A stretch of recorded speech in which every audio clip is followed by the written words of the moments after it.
that time again. We're going to talk Carolina Panthers football. And you know what that means. Rashad Beard is going to join us once again.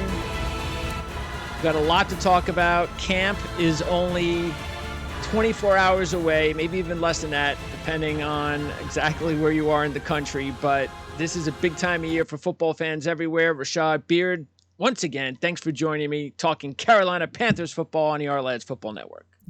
No problem. It's exciting time right now. Like you said, almost exactly 24 hours from now, I'll be in Spartanburg watching my boys and Bryce Young get to it. So I cannot wait.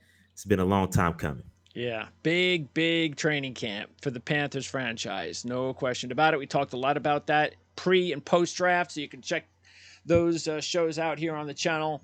And this is just going to be really the beginning of 2023 for sure. This is our first legitimate 2023 Carolina Panthers report.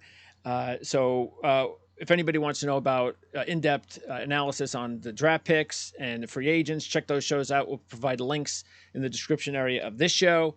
What do you, besides the quarterback situation, which is going to take up center stage, give me your second most intriguing, player or position, or what are you following? What's the storyline for you besides the quarterback?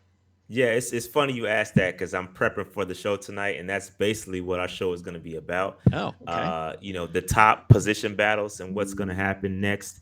There's a few to watch. I would let's focus on a couple because I don't want to give my entire show away yet. But we'll focus on the top two. I think the biggest one to watch is going to be edge rusher, right? We talked about this at length about how Marquise Haynes, Yetur, which one of those guys are going to take the reins and be that second premier guy opposite of Brian Burns. We had Hassan Reddick. Both of those guys had double-digit sacks, Brian Burns and Hassan Reddick, a couple of years ago. Since then, we've only seen the pass rush come from Brian Burns. So we need a guy to step up opposite of Brian Burns, especially with those guys waiting in the wings. You got guys like Jadeveon Clowney out there. You got guys like Yannick. These guys are sitting out there waiting to be signed. And if either one of these guys can't step up, then I'm quite sure it'll happen sooner rather than later, us signing one of those guys. So that's the biggest one to watch for the Carolina Panthers. From a defensive standpoint, we've got to be solid from a pass rush standpoint. I'm nervous about that. Yeah, I'm going to pop up the depth chart, the Arledge depth chart here as I go over both sides of the ball, of course. And when you do take a look, and we talked about it not too long ago, about that lack of pass rush outside of Brian Burns, really, if I'm just going to look at it from an outside perspective, but I would say, we're always intrigued by the young kids. We're always excited about what could be. So would I be wrong in saying that you're really looking at a couple of guys like Barno and DJ Johnson and saying, man, can these guys be the guys? I'd really like to see these guys make that step up, because I don't really see a whole lot. I don't know about you, and I don't really trust Gross Matos or Haynes to. I think they are what they are. I don't think we're going to see much of a difference or an uptick. So those are the two guys I would be looking at. But you tell me. In fairness to Marquise Haynes, I will say was playing out of position, just like Brian Burns, right? In fairness to him, I do think he will benefit from playing outside linebacker in a 3-4. So I could, and the same applies to Amari Barno. I think he is more of a stand-up speed guy, where his speed can be used coming off the outside. I think that could be a possibility. Okay. I do think DJ Johnson and Barno, they have to develop. I think they're not quite there yet. Both of those guys are young. DJ Johnson drafted this year. Barno drafted last year.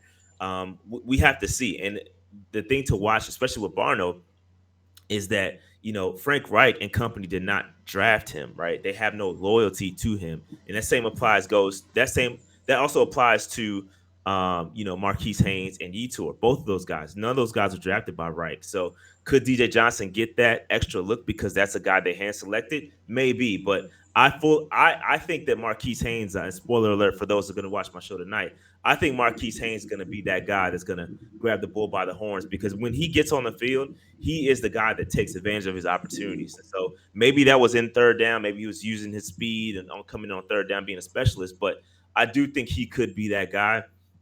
And like I said, if not, I definitely think us signing a guy is not out the Okay. question. Well, that could and, be. and I'll say this, because I'm a big proponent of this Super Bowl window, right? We keep talking about how we got Bryce Young, and the Panthers now, we need to be aggressive, right? We have to be aggressive with our window because it starts now with Bryce Young. It's why he's starting year one. We have a 4-year window with him being on a rookie deal. So why not go out there and sign a Clowney? Why not go out there and sign a Yannick to accelerate that movement to the playoffs? So I want us to be aggressive, and I'm all for development, but at this point, you gotta play your cards. So go get the guys. And again, everybody's cap situation can be maneuvered, but in general, where does it stand? Is it average, the cap situation for the team? We have second most highest cap in the league right now. Above average, obviously. Yeah. So excellent situation. Okay. Yeah, we're in a great scenario. I do think Fitterer does like to keep about. I think we have like 20 million after the Bryce Young deal in cap, and so Scott Fitterer likes to keep about 10 in reserves for injuries during the season. But with that 10 million, I think you can go out there and because those guys aren't signing blockbuster deals at this point. I mean, at this point, you got to take what you can get.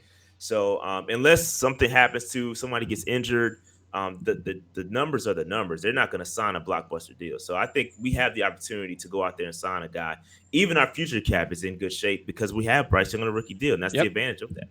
Okay, so is there a specific veteran that you think might fit best with this system?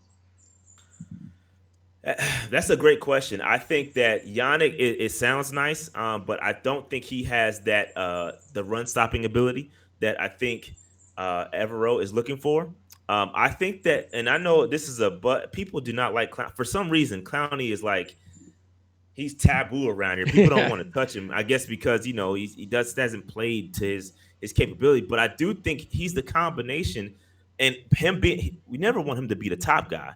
But him being a number 2 guy playing across from Garrett, even in Cleveland, he was solid. Sure. And that's what we need. We need a solid, reliable guy. And I think Clowney can do that. So if it's me, he's a Carolina guy, went to, he's from around this area. So get Clowney and let's see what happens. I think he's better than anybody else we have on the roster. Sure. So I think we're speaking from a place of like, we don't want Clowney. Like, dude. Have you seen our roster? Like, what are we talking about? Yeah. Like, don't get too high and mighty just because you got all these new coaches and all that. Dude, we can use a Clowney. And so I think that the fan base has to take a step back and realize that you got to get the talent on the roster. And I think Clowney could be that guy. And of course, having Bryce Young there and a new head and a new staff, there should be a level of enthusiasm, excitement, whatever you want to say, for potential free agents. Because especially if they look at a kid like Bryce Young. And you would also hope if you do bring in a guy like Clowney, one of these guys, it's not like they're over the hill. So, you hope that you bring in a guy like that. Maybe they do actually find a home, because it would be nice if you bring in a guy like that and say, hey, you know what? Maybe this is a place you can actually hang around for a few years. We could afford you, and maybe even take a pay cut if you need to, if you're happy here, like you said, from the area. Because he hasn't, and who knows? I mean, players like that, everybody develops at a different rate and a different age, and it depends on the system or whatever the case may be. Maybe the best of Jadeveon Clowney, maybe we really haven't even seen it yet. Maybe, and I know he's not getting any younger. My point is that he is kind of one of those players that people look at, like you were saying, is, yeah, but he's so overrated. He never lived up to the hype, and he's on like his 10th team in 10 years. Like, it's like, we don't need a guy like that.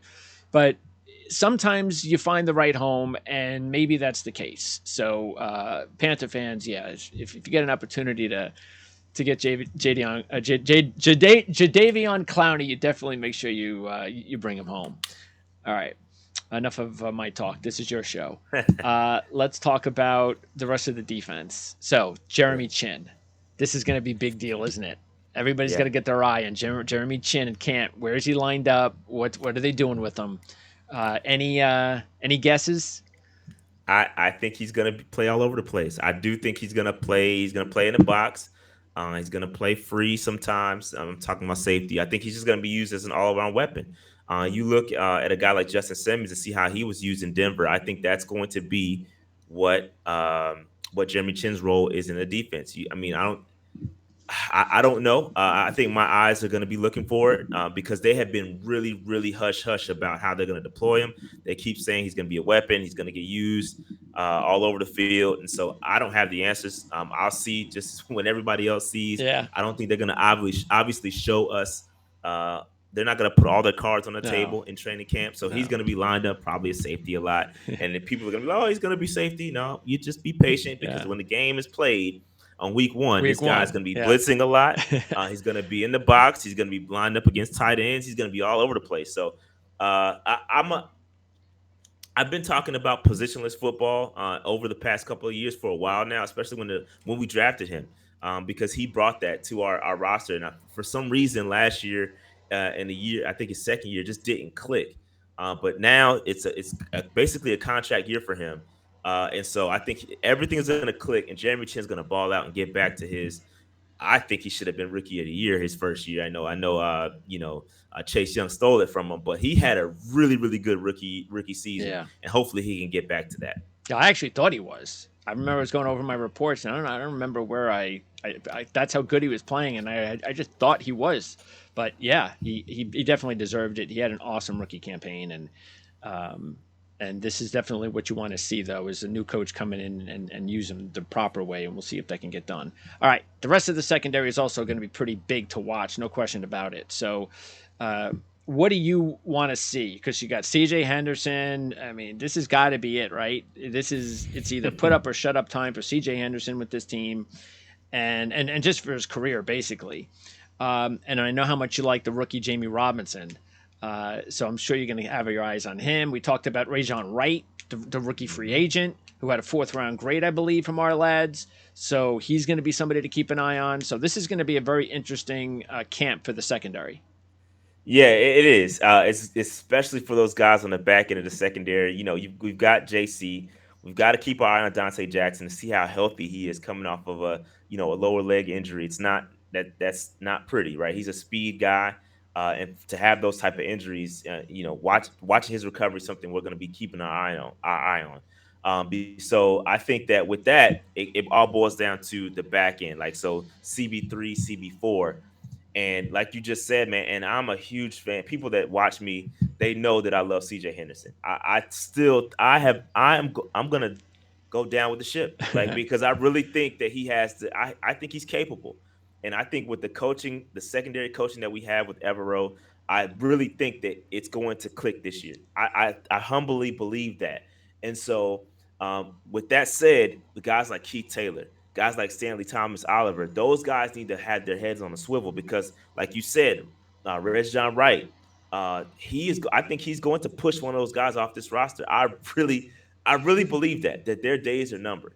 Rashad Wright is really good, and so it's going to be tough to watch that. I think you're going to see some guys get pushed off this roster. Again, I said it earlier with Frank Reich, though he has no loyalties to guys like Keith Sure. Taylor, guys like Stanley Thomas Oliver, who were later picks, and they were drafted by other coaches. Those guys are I hate to say they're expendable, right? Sure. If they don't fit what you want to do. And I like Keith Taylor. I hope we keep Keith Taylor. I like him a lot. But Stanley Thomas Oliver hasn't really shown us much. I mean, he's a special teams guy. That is valuable. I don't want to undersell that, but when you can get a guy like Rashad Wright, I just really think he's kind of the future. When you look 3-4 years down the road, you're like, how did this guy go undrafted? That's the type of cachet that he has in my head. So, but yeah, man, I think it's going to be tough. And Jamie Robinson, obviously, I think he's going to be a hybrid guy. He's going to be more of a depth special teams guy for the first year. But I'm most certainly looking to see how he plays when he has the opportunity. When he's playing with that second and third team, I'm gonna love to see him because he's a more down the road play. Well, what I'm looking at is, again, just taking a look at the depth chart. It's not like, I mean, who would be? You got Bell and Woods, so who is considered? And again, we know what Chin can do, but let's just go with, all right. Let's just say there's an injury, and Bell or Woods can't play. right now, who moves into that starting safety role? Because depth chart wise, I don't really see a whole lot of backup safeties. So who is that guy? Is it Eric Rowe? Who is it? I was gonna say it's Eric Rowe. I think Eric Rowe has the flexibility to play all over the backfield. Like he can play every position. He's flexible. That's why they signed him. So I think Eric Rowe is a guy that's going to, to step in those roles. Okay. And again, you're right. You're right. We have a lot of bodies from a safety standpoint, but who's really going to step up? So Yeah. if someone does go down, I think Jamie Robinson could step into that role. Maybe. But I think Eric Rowe is going to have that Okay. first dibs. All right. So let me ask you about Henderson. So when you defend a guy like that, and he's only been around a few years, so it's not like he's a 10-year vet. So he's had a few years, and anything can happen in a few years. What is it that you see? And I don't want to use the word excuse or excuses, but Yeah. what is it that you see in what he hasn't been able to accomplish? Like, what kind of roadblocks does he had? What is it that you're like, hey, you know what? It's because I see this, I see that, and that's the reason why I think that he still has a chance. What is it? Listen, anytime I can put my CJ Henderson cape on, I'm gonna do it. So Okay. here's me saving CJ Henderson. All right. So I think CJ Henderson, if you go back to his college film at Florida, he was a top 10 pick, right? He has the tool set. He has the skill. And I I went on cut to it with Steve Smith, and we talked about this. And Steve Smith doesn't think he has. And I obviously gonna respect what Steve Smith has to say, but he says he ain't got it. All right. So Okay. I'm gonna roll with that. But I'm gonna defend CJ Henderson because again, I think he has a tool set. He's a man-to-man guy. And I think that when he was let go from the Jaguars, I don't know what it was. I think he had some issues mentally. He was going through some mental health issues, and they kind of cut ties with him. And I don't know. He's a bit of an enigma. He doesn't speak much, so we don't know what's going on with him personally. And I don't know what's affecting his game. But he was let go from the Jaguars. He comes to the Panthers, right? Midway through the season, he gets thrown in the game immediately. Doesn't really know the system yet. So he's trying to figure it out, right? And then he's going to play for Matt Rule, right? Anybody playing under Matt Rule deserves another shot, right? This dude is Okay. not he is not what I deem to be an NFL caliber coach. So anybody playing under him should get a second chance. I think that with this coaching staff specifically, I think that CJ Henderson can reach his maximum potential in what we saw in Florida. He has the skill set. I think scheme wise, he's going to be able to fit with this defense, and I think that Evero and company are going to get the best out of him. He has the tools. So Okay. CJ Henderson, he's got the size, he's got the speed, he's got the skill set to be a number 2 cornerback across from J.C. Horn. I Sure. think he can be that guy. I'm not asking him to be CB1. Sure. But playing across from J.C. Horn, I think he can do it. That's my defense of C.J. Henderson. Well, I'm looking at his bio. Well, his scouting report at our lads, and let's all be reminded about this right here, which is the number of his age. Okay. Now that'll change in September, but he is going to be 25 years old, October 1st. That is, Right. he's still a pup. He's still just a little He is. kid that is, like you said, in a different, what is this? Maybe his third system since he's been a pro. And now maybe this is it. Maybe this is his opportunity to, and look, he was on IR in 2020. Mm-hmm. Of course, he had some COVID, like a lot of guys did, in 21. And anybody that came into the league a year before or right around COVID, Right. it's almost like, why do you think colleges gave those kids an extra year? Because it's just a lost year. Everybody knew it. It's just a lost year. So if you come into the NFL and you say he's got 4 years of experience, no, he doesn't. He's got 3. That doesn't count. Nothing in COVID counts. So that's another year off that the kid just didn't have in order to really show himself. So yeah, I'll back you up with that because just real quick, I do, and I want to say this because Panther fans are absolutely 100% valid to criticize CJ Henderson. He has not been good. He has Agreed. not been good. I'm going to agree there. you absolutely have valid reason to criticize CJ Henderson. I just think that the potential is there. They declined his 5th-year option, right? So As well, they should have. it's Yeah. right. And so now he has a chip on his shoulder, right? He's again all of the things he's dealt with, third system, right? Like you just mentioned, he's going and now he has to learn a new system, contract year, right? It's time for him. I think he's going to put it together this year, and people are going to be surprised with CJ Henderson. Now he's got to make the roster first. Yeah. I do think there's some guys that can push him off, but I think it's this year. This is going to be the year he puts it together. For sure. I'm going down with the ship. If All not, right. I'll be wrong. It, I'm more than willing to admit when I'm wrong, but I'm gonna go down with the CJ Henderson ship. I don't think it's a bad player to back. And again, there's a lot of reasons that we just described, including the fact that even if you look at his scouting report, there's a lot of inconsistency in his scouting report. Even at the end, we'll need to develop consistency. But he can play in any system. And let's remember, his tools are that of an elite corner. And you do not just, nah, we're not going to give him a chance. Guy that was 9th pick in the draft that has the tools of an elite corner at the age of 24 years old. So you give him a chance. He deserves it. And we'll see if it could all work out. Because if it does work out, boy, is that a huge deal for this defense moving forward. It really makes things that much better because Dante Jackson, he just really hasn't lived up to his status as well as a 2nd-round draft pick. And he's been around, but you'd like to see an improvement and an upgrade there, wouldn't you? Yeah, I think Dante Jackson is a solid cornerback when he's on the field.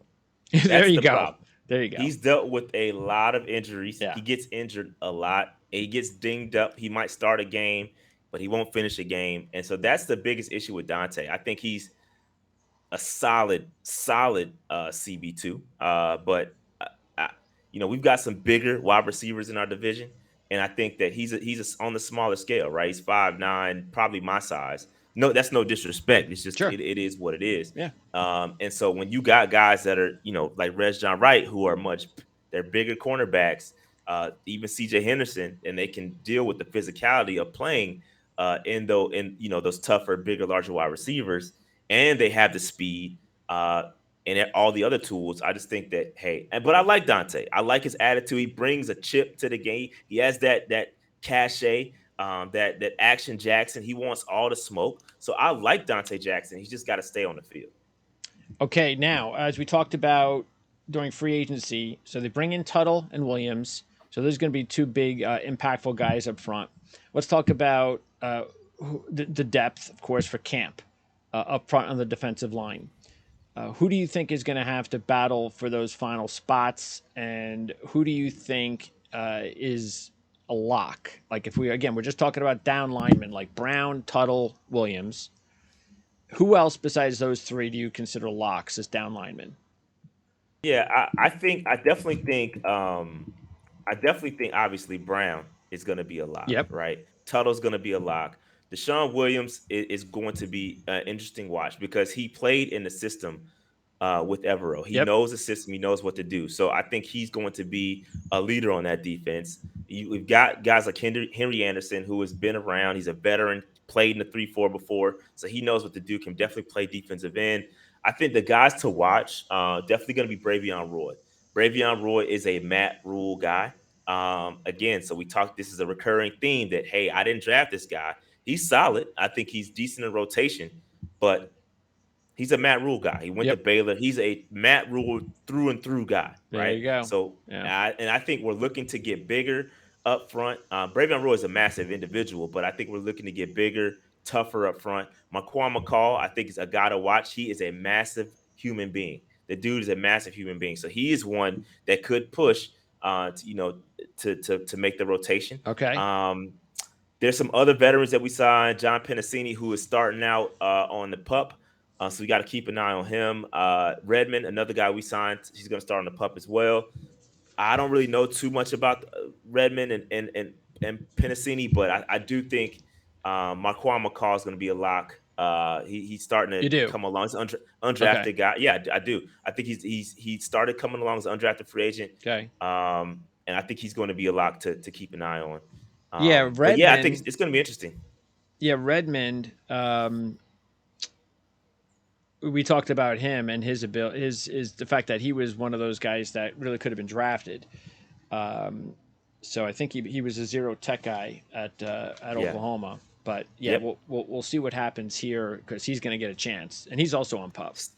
Yeah, So starting on that pup is going to be tough. yeah, It depends how long he's going to miss. Obviously, you can come off the pup anytime during training camp, but we'll see. okay, Hopefully it's not too long and he gets a decent shot. But I like McCall. I do think Henry Anderson bringing that veteran yeah, I agree presence. with Anderson. Yeah, It's just interesting to see how they're going to do it because I don't know. I have to go back and look and see how many down linemen they kept in Denver yeah, because I don't know how many they're going to keep. So I've got to do that research to see yeah. Three what the trend is. fours, maybe 5 or 6 at the most. Right, So, but you're right. It might be Anderson, McCall, and then maybe another guy. But right. let's talk about the edge rushers. So again, you talked about Haynes and Yator, uh, Brian Burns. We talked about DJ Johnson, Barno. Do you think Barno is? Would you consider Barno a lock to make the team? Yeah, I think so. I Okay. think he's going to be a lock. I don't. I think the guys that we mentioned are all locks. Okay. I don't think there's anybody going to get pushed off unless we sign someone else. Okay. And if that's the case, I do think either Barno could get pushed off. But I think Barno's athleticism is too he's got too much raw potential to be cut. I think they're going to continue to try to develop him. But yeah, I think that's the guys are the guys. It's just a matter of who starts, who's going to get more reps. And I believe Leota. We talked about him as a good free agent pickup after the draft. I believe he was in Nashville, where I'm from, a high Mhm. school star. So he played 3-4 rush linebacker for Auburn, and he's a guy that you could be a sleeper. Yep. Yeah. So Yeah, he's definitely going to be somebody to watch for sure. inside you got Thompson and Luvu. Even though Luvu, I wouldn't really classify him as inside, would you? It's got to be like Luvu, Jeremy yeah, Chin at linebacker. he's like a hybrid. Yeah, he's a hybrid guy. I think Yeah. you could put him on the edge. He could be a guy that plays outside linebacker as well. Like he Yeah. can. He's so fluid. He's so good all over the place that I think he's going to be another guy that moves around. So, but yeah, Frankie Louvu and Shaq are going to be slotted as the inside guys. Brandon Smith, who I absolutely love. I think I've kind of said that a Yep. lot. He's got the raw talent Big coming camp out for of Penn him. State. Yeah, it's a big again. He's a guy that they didn't draft. This regime didn't draft, but I think he has the tools. Um, Is he healthy right now? Bump, yeah, he's healthy. He's Okay. healthy. I think Bumper Pool could be a guy Yep. to watch to play inside linebacker. We need somebody that's got it together up here. When you're playing interior, you got to have the smarts to be able to react. Play. He's not as athletic. He can't get sideline to sideline like you'd like. But I think he could be somebody to watch. Yeah, and again, like you said, with the different coaching staff, there are a considerable number of not just the rookies that were drafted, but specifically the ones that were not drafted and signed.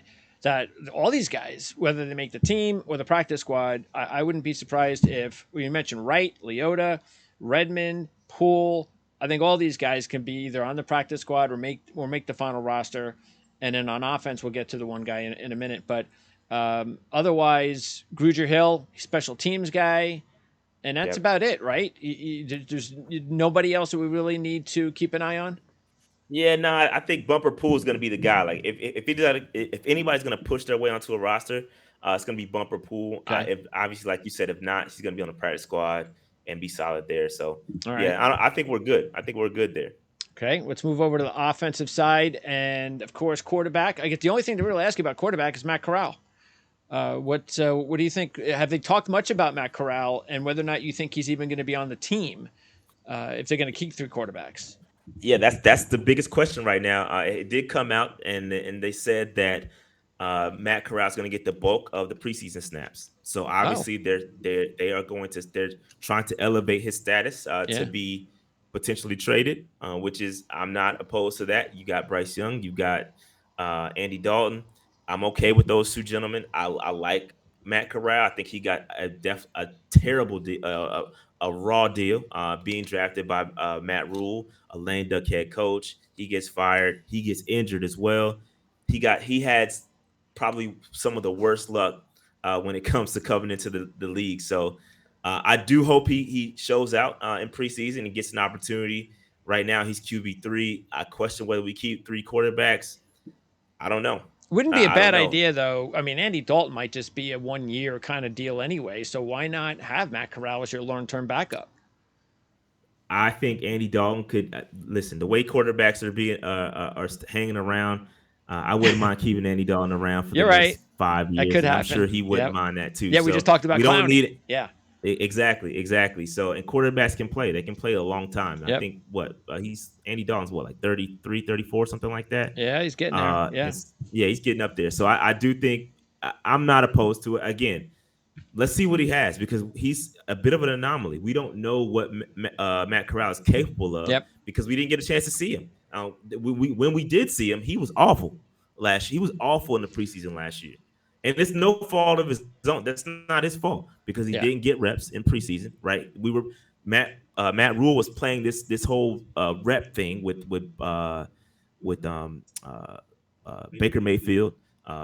We had Sam Darnold. We had PJ Walker, and then Matt Corral. He was QB4 and didn't get any reps, and then he was expected to go out there and play in the preseason. It just wasn't a good look for him. Yeah. Matt Rule destroyed Matt Corral, right? And so now it's time for him to rebuild himself, and hopefully his coach staff can do that. And let's see what we got in the preseason. Yeah, because I mean it's only a year old in the NFL. That's it. So and he didn't even play, like you said. So he's basically a rookie. Yeah, he's a rookie. And I'm sure this is a NFL starved league for quarterbacks. And if a team wants now, because if I'm Frank Reich, I'm not giving anything up. Hey, you want to give us a valuable pick for the kid? Okay, but we're not going to take a 6th-round draft pick or a 7th-round draft. In that case, I'd rather just keep the kid. And if you like him enough, let's just say that. But yeah, like you said, it all depends because Andy Dalton, if he's the long-term number 2, then you do have to find a home for Corral. All right, running back and Sanders basically replaces Foreman, so we'll see how that looks. Not going to probably see much of him in the preseason, but you know what the deal is there with Hubbard and Sanders. So is really the only thing at running back, the camp battle is who's going to be the number 3. And this is when we do bring up another one of the rookies that got signed in Cameron Peoples, really big dude that can offer some, physical between the tackles type of approach to the ground game if that's what Carolina wants to add to this team. But Frank Reich usually likes a stable of running backs. Who do you think is going to wind up as a number 3, and where do you see the battle really shaping up from? Yeah, it's going to be really interesting to watch this. I do think based off of Frank Reich's history, he likes to use. I mean, you look at Jonathan Taylor and his usage. Boy, did he get a lot of snaps? He got a lot of work. So yep. I think Miles Sanders is going to get a lot of work, and I think he's going to be used in the pass game as well, which is something that Philadelphia did not use him as much in his I think second or third year. In his first year, he had a lot of receiving, a lot of receptions, but from then on, I don't know what happened. I don't know why they went away from that, but I do think Miles Sanders is going to have a lot of receptions with the Panthers. So that leaves us a rotation of Chuba Hubbard and Raheem Blackshear. I do like Blackshear a lot. Okay. I do think, but I do think there's a bit of redundant skill set with Chuba. I think they're basically the same guy, right? And so with that, what we don't have is what you just said, is a short down guy, a short yardage guy who can lean forward. Peoples is 6'2", something. Yeah, so he can fall forward and get you a yard. Yeah. Especially when you have a quarterback like Bryce Young, who you're not going to put at risk with quarterback sneaks and at the goal line. That's true. Need a big guy that's going to be able to get those short yards, the 4th and 1s, the goal line, at the goal line. Need to give it to a big guy. So I do think Peoples could make a push, but I also think they like Blackshear. I think Peoples could be maybe a situational practice squad guy. They may elevate him every now and then. Okay. But I think it's going to be a bit of a long shot for Peoples, but I do hope he gets it because I think that's what we're missing right now is a short yardage guy. Is Blackshear also going to be in heavy competition for the kick return job? That's the kicker, right? So if he is going to be a return guy, which he has done for us in the past, we brought in Damiere Byrd too. So Damiere Byrd could also do some returning. If Blackshear does offer that special teams capability, then it's going to be lights out for Peoples because that's Yeah. again you can't replace that. So Well, that could be the competition right there. Is Bird and Blackshear actually is which and one of Shy those Smith, guys hangs on? yeah, and Shy Yeah, Smith as Shy well. Smith. Yeah, and moving over to wide receiver. Okay, Thea Leonard's on board, and so is Shark. So Marshall and Mingo and Chenault. So there's your top five. So are we Yep, looking at that? That's what the battle is going to be. Is that's because the battle. you don't not going to usually keep seven. So it's what Shy Smith against Demir Bird, and anyone else is going to potentially be in That's that mix. Yep, that's the battle. That last spot, Demir Bird, Shy Smith, a couple dark horses in there. CJ Saunders, who I like, has shown up in the past. You got Derek Wright as well, who I like. Both of those guys could make that final push, but I think it's extremely long shots for them. The Okay. battle definitely comes down to Demir Bird, Shy Smith, and the tiebreaker is going to be who can offer me return ability. And I Yep. think Demir Bird has done it in the past. I think we haven't had it.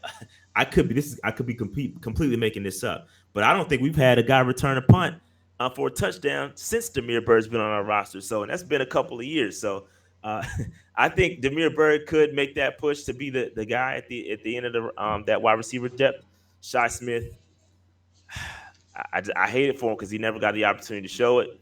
And when he has had the opportunity to show a little bit of return ability, it just wasn't. There was nothing special about it. It's very mid. So Yeah.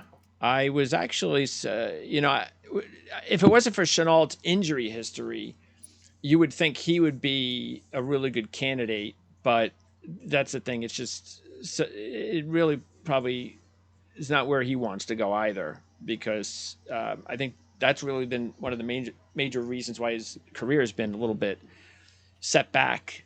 He's such an exciting player in college and getting his hands on the ball, things of that nature. But again, it's about keeping your career as long as possible. And I'm sure he probably wants little to do with returning, but who knows? Um, okay, offensive line. Well, actually, tight end. Hayden Hurst comes in, so he's going to be the man now, right? He's the number one dude. And then what do we have after that? How many tight ends are kept on the team? Is it going to be Thomas and Tremble, and it's a three-man unit? I think it's interesting because we haven't seen much. Man, Ian Thomas is one of the more frustrating guys we have on the roster because I think he's a really really good blocker, but basically offers nothing in the receiving game. So they're gonna keep Ian Thomas around as a for that blocking capability. Tommy Tremble, I think, is starting to add that combination. I think he's getting better with his hands. Going back to his Notre Dame days, he had that H back experience, so he could be lining up at fullback. I think that's where it gets interesting. Are they going to have a fullback? Because Giovanni Risi, who is at the number 5 on our lads, right? Um, he plays fullback as well. Who was So if that? we're going to keep Giovanni Risi, Okay, got it. so if we use some fullback, then Risi's going to be kept. Stephon Sullivan's probably going to fall back. But I do think if you listen to what the coaching staff was saying, they are looking for a guy that can create a matchup problem, right, from a tight end standpoint. I think that Stephon Sullivan has that capability. He's a 6 foot like 5, and he's super athletic tight end. He's a former wide receiver, converted wide receiver, so he's athletic. I think he could provide some matchup problems from a receiving standpoint. But I think it's a bit of a stretch for him to make the roster. It just depends on whether they're going to have that fullback, how they deploy Tommy Tremble. Because if Tommy Tremble can do what Reese does, that makes Reese expendable, and you can keep the fourth tight end in Stephon Sullivan. Okay. I just don't know what they're going to do. It's so unpredictable because I haven't seen the lineups. I don't know where these guys are going to play. New offense. It's a new coaching staff, so yeah, I really don't know how it's going to roll. But that's something to watch. Okay. That is that tight end battle. And then finally, the offensive line. And taking a look at it, we know, of course, you got Icky at left tackle, Moten at right tackle, and Bozeman in the middle. So, what's up? We got a couple of guys I can see on PUP, both the right guards right now, Corbett, the veteran, and Zavala, who we talked about. And you really seem high on Zavala and the potential that, who knows, maybe he could line up with Icky like the old days, even though it wasn't for long, but they do have a relationship. So first of all, how is the health of those guys? Yeah, so we already know that Austin Corbett is going to miss a couple. He's probably going to start the season on the pup. Okay. So he's probably going to miss the first 4 weeks of the season, right? It's frustrating because that's where Zavala was supposed to go. Zavala was supposed to be the starting right guard to fill in for Corbett. That's what we wanted to see out of him.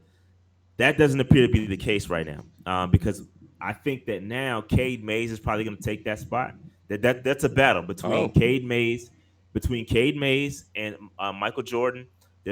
That's going to be the battle of who gets that starting role. Okay. Zavala, I don't know how serious the injury is. I think it's like a pec, like a torn pec or something like that. Don't quote me on that, but I think it's a pec injury. I don't know how serious it is, but for him to start camp on the pup is not. That's kind of scary for me. That's kind of scary. So right now, if I were to make a prediction, it'd be Cade Mays to be starting right guard. Who we love Cade Mays. I think he's a swing guy. He can play center. He can play guard. He can play tackle. He can play all the roles. And so I think Cade, I feel comfortable with him. The question mark is the depth after him, right? If something were to happen to him, then what happens? Yeah. Right. That's the question mark. So, yeah, that's the offensive line. I think. Well, you got McCray, right? Everything else, even though McCray is not a really good. You don't want to. Count on him long term. Yeah, we don't want him to start. Yeah, no. we don't want him to be. What about Deontay Brown? This is his last chance, right?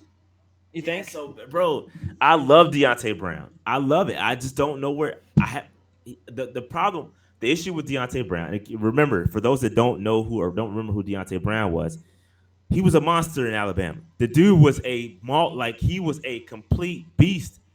Came into the NFL with some weight issues. That's why Matt Rule never played him, because they were trying to get his weight under control. He was I think he came in the league like 350, 360 something pounds. He was a big dude. They were trying to get his weight under control. If he puts it together, I really think he could be a starting tackle guard in this league. I think he was that good in Alabama. It's frustrating because I don't know. I can't tell you where he stands. Like, I don't know I don't know. I haven't seen him. We saw him play a little bit in the preseason last year. When he played, he was solid. But new regime, how do they feel about him? I don't know. But I would be elated if Deontay Brown could step in that starting role, because that's what we want to see when he came as an undrafted guy. He shouldn't have been undrafted. He was that good. It was just a weight issue coming out of Alabama. So hopefully, you're right. You brought him back to my attention because I completely forgot he was on the roster. Yeah, I haven't seen him. I just have not seen him, and so I hope that could be the wild card. He puts it together. He could be that guy. He could be the guy. Yeah. So like you said, it's just a matter of once you get that first look at him tomorrow, maybe he comes out, zero in on number 77. How's he looking? If he looks like he's 335, then thumbs up. Definitely a guy I'm watching, man. I'm glad you brought him back to my attention, because I'm high on him. I was really high. I thought he was going to push to make a starting appearance a long time ago. Yep. And just because his weight issues, I think they were trying to get him. And I'm not going to fault Matt Rule for that. You got to get your weight under control. That's something you. So I trusted that he was going to just kind of develop and be that guy, and it just never happened. So we'll see. Okay. We'll see. And then finally, the special teams is in really good shape. So Pinheiro had a career year. Hecker had a fantastic year. So they're set, except they just have to figure out what to do, again, like we talked about, that battle for that kick return job. Would that be the case? Yep. There's nothing else. Everything else is set. Long snapper, even everything is set. Yeah. No, we got the legend JJ Jansen. Come on, man. He's not going anywhere. It's been like around the Panthers since I was born. It's been a while. He's been I think he's the longest tenured Panther. Obviously, is he really been around? Yeah, he's been around since like almost the first 2003 Super Bowl. I think he was close. He's been around for a long, long time. So we're happy to have JJ Jansen. He continues 2009. 2009, yeah. So it's been a minute. Actually, a trade. Yeah, they acquired him from the Packers. 37 years old. Yeah. I've said it on a couple other shows. If you find a long snapper and you like him, he could be there forever. We love JJ too, but he's a legend around here. Legend. Really good guy too. We love Okay. JJ. Cool. All right. Well, yeah. It's even though they're trying to squeeze out special teams, it's still at this point a very important part of any team, and Panthers are in good shape there. Very good shape, Yep. actually. All right. So, as usual, great job, Rashad. I appreciate your time and effort with camp coming up tomorrow. We're recording it on Tuesday, the day before camp starts. So, I know you're going to be really busy. We'll look to talk to you again soon, sometime in the next few weeks. We might have to Yep. wait until after camp to do to premiere our OFN Insider show, because I know everybody's schedule is going to be crazy with camp. But we'll get that together. We'll get 3 or 4 of you top insiders on our network together at once, and I think it's going to be a lot of fun putting you guys Oh, together. I'm an insider now. You're an insider. You're an I OFN like insider. it. I like it. I like it. You're an I like official Our Lads Football Network insider. Put it on a shirt. I like it. I am actually. We're working on that. So merchandise is on the way. Thanks a lot, Rashad. Appreciate it. Yeah. Enjoy your time at camp. Yeah. So just for everybody watching, right? Yes. For all you non-Panther fans and just Panther fans in general, keep an eye on the Carolina Panthers. We might surprise some people. I think this coaching staff, if it gets put together, I think we're gonna make a push to at least for the division. I think the division is gonna be much more competitive than it was last year. NFC South, everybody's really improved, with the exception of the Bucks. You look at what the Falcons are doing; they're on the up and up. The Saints, they've got a quarterback now, but the Panthers, listen. Even if let's say I'm wrong, let's say we don't put it together this year, the future is really bright. Oh yeah, with Bryce Young at the helm, I really trust what he's doing. I trust the coaching staff. I trust the ownership at this point. I can't say that I've ever said that, but right now I trust what the ownership is doing. He's making really good decisions. The future is bright for the Carolina Panthers. We're coming up. Keep pounding. That's great. Let's get it. Let's get it. You can drop the mic now. Yeah, let's get it, man. Go Panthers.